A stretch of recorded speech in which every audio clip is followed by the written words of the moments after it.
backstage with Matt Robinson after his wonderful show here at the Burroughs. Thank you so much for taking the time. Always good to see you. You too.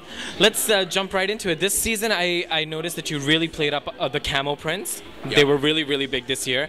And what I really appreciated was that you used real-life models.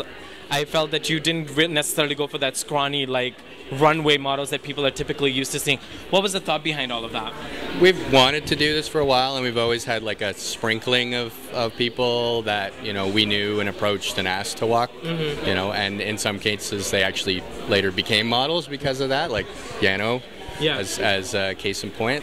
I mean, Klaxon Howl, most of those guys are customers and they buy stuff and they're friends and, you know, they really represent the brand, you know. They are the people. Yeah, they are the people. No, and I think that's really good for, I think, consumers to see too, because I think people are just so accustomed to seeing that slim silhouette and never being able to really picture themselves in the clothes. Yeah. I think you did a great job of like showcasing that. Yeah, we used some different body types. Yeah. Now I can approach my brother and be like, see you can do it. You can do it. You can look fashionable too.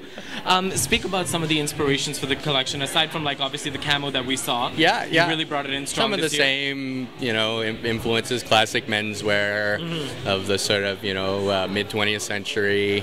We definitely did a lot of suiting this season, which was something kind of new for us.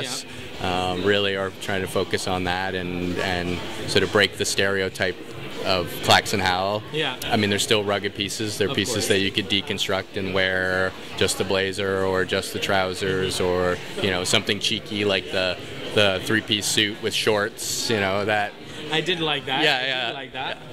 And I wanted to ask you specifically about the T-shirts that you had. I didn't get to read the full thing, but it said something Troopers. Yeah, it says Special Troops. It's got a ghost with like lightning bolts coming out of its hand. What was that all about? Again, like most of my references, they're things that exist and sort of are part of history or have some interest in something that I've read. Well, that's what we love about your brand. That is like, it's not just the physical aesthetic, but there's also like historical references. For anybody that knows you, knows your love for the military artifacts and just everything from the war period.